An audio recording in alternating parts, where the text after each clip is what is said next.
আসসালামু আলাইকুম, কেমন আছেন আমার ভিউয়ার্সরা? আলহামদুলিল্লাহ আমি ভালো আছি। আমি আরেকটা ব্লগ নিয়ে চলে এসেছি আপনাদের সাথে শেয়ার করার জন্য। শুক্রবার সকালবেলা নাস্তায় পুরি ভাজি বানাবো, সাথে থাকবে হালুয়া। সেটার জন্য সুজি ভেজে নিচ্ছি। আর অন্য একটা চুলায় কিন্তু আমি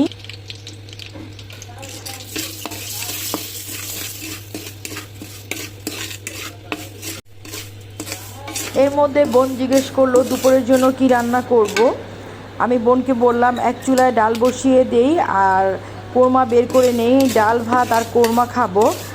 আমার বড় ছেলে সে বাসায় নেই, সে গিয়েছে থাই মেলায়। আমিও যাব দুপুরে খাওয়া দাওয়া করে আপনার ভাইয়ার সাথে। আর রাতে কিছু রান্না করব না, কারণ বৃহস্পতিবার দিন রাতেই কিন্তু আমার খালাতো যে জাল, যার সাথে আমি কুমিল্লা থেকে কক্সবাজার ঘুরে আসলাম, ভাবি বৃহস্পতিবারে ফোন দিয়ে বলেছে শুক্রবার রাতে সে খাবার পাঠাবে। তো সেটার জন্যই আমি ওরকম কিছু রান্না করি নাই।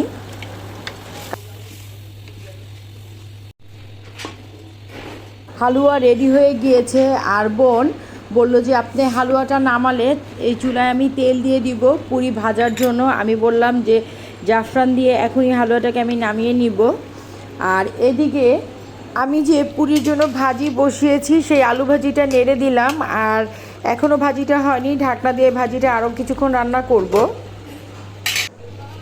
দেখি কী অবস্থা, ভালো করে নেড়ে দিচ্ছি।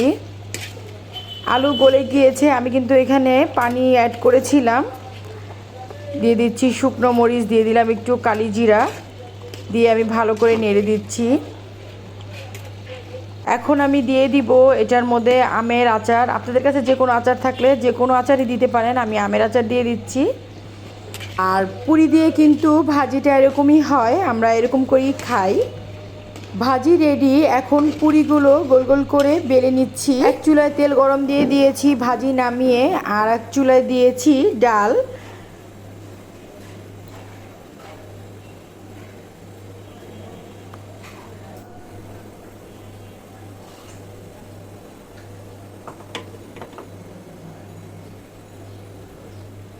গরম তেলের মধ্যে পুরি দিয়ে দিচ্ছি। পুরিগুলো আমি লাল করে সবগুলো পুরি ভেজে নিব।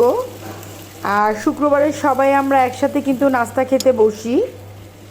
যখন সবাই বাসায় থাকে চেষ্টা করি সবাই একসাথে খাওয়ার জন্যই।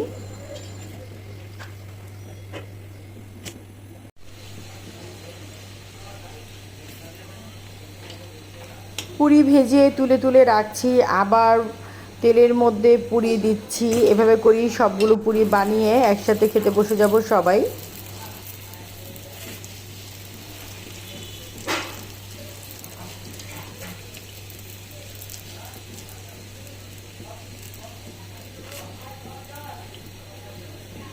সবাই টেবিলে বসে গিয়েছে, এখন খেতে বসবো। এই প্লেটটা আমি আমার মেয়ের জন্য সাজাচ্ছি, সে এভাবেই খেতে পছন্দ করে, রেস্টুরেন্ট স্টাইলে।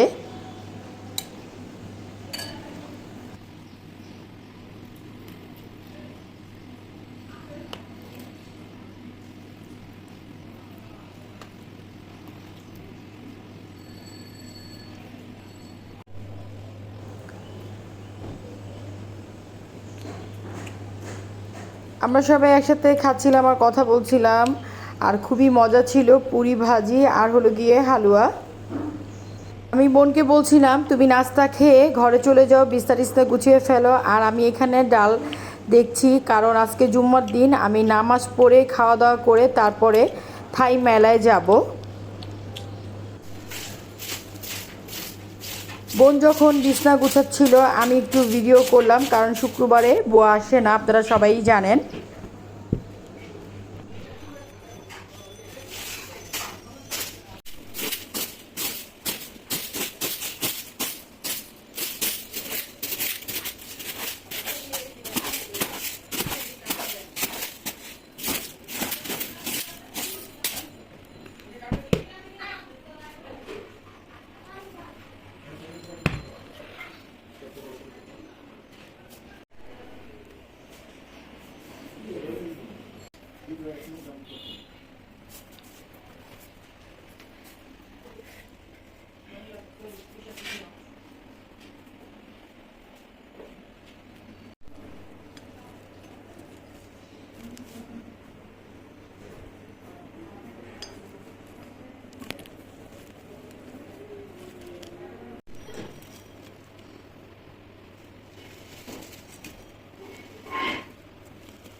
এদিকে ভিডিও করতে করতে আমি চলে গেলাম রান্নাঘরে।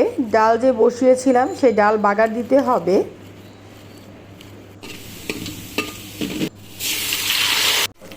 অন্য চুলায় কোরমা বসিয়ে দিয়েছি গরম হওয়ার জন্য। ডাল হয়ে গিয়েছে, কোরমা তাওয়ার উপরে দিয়ে রেখেছি। আমি একটু আপনাদের দেখাচ্ছি। কোরমাটাকে তাওয়ার উপরে রেখে আমি চলে যাব গোসল করতে, কারণ আজকে জুম্মাবার। আমি নামাজ পড়ব। নামাজ পড়ে খেয়ে আপনার ভাইয়া নামাজ পড়ে আসলে তারপর আপনার ভাইয়া আর আমি একসাথে বের হব। দুপুরে নামাজ পড়ে খাবার খেয়ে আপনার ভাইয়া আর আমি চলে এসেছি সোনারগাঁয়ে থাই মেলাতে। এখানে সাংস্কৃতিক অনুষ্ঠান হচ্ছিল, আমি সেটারই ভিডিও নিলাম আপনাদের জন্য।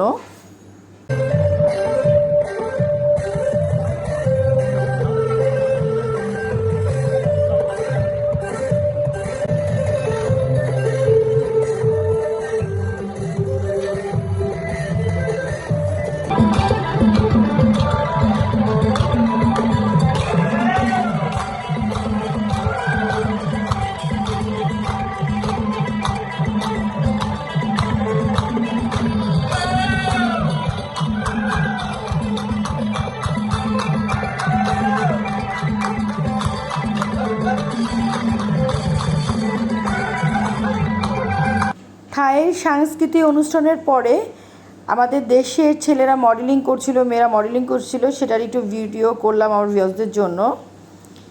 এরা সবাই একসাথে ছবি নিচ্ছিল। আমি একটু রেস্টুরেন্টটা ঘুরে আসলাম, ভিডিও করে নিলাম, আমার ভিউয়ার্সরা দেখবে। থাই ফেস্টিভ্যাল চলছিল।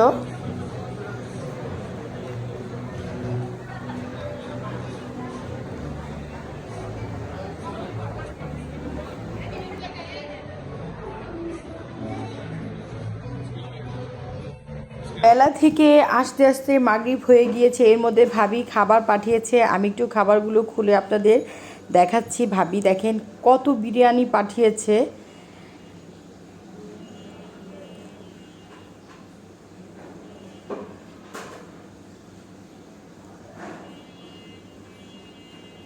আমার ছেলেও চলে এসেছে, সবাই আমরা একসাথে খেতে বসে গিয়েছি।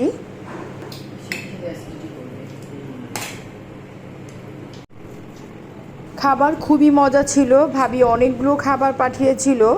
আমরা খাওয়ার পরও আরও 2 বক্স খাবার রয়ে গিয়েছিল। আর মেলা থেকে কি কি এনেছি সেগুলো আমি তুলে রেখেছিলাম। আর এগুলো এনেছে আমার ছেলে তার জন্য আর তার বোনের জন্য। আর এটা এনেছে আমার জন্য। আমি একটু ভিডিও করছিলাম।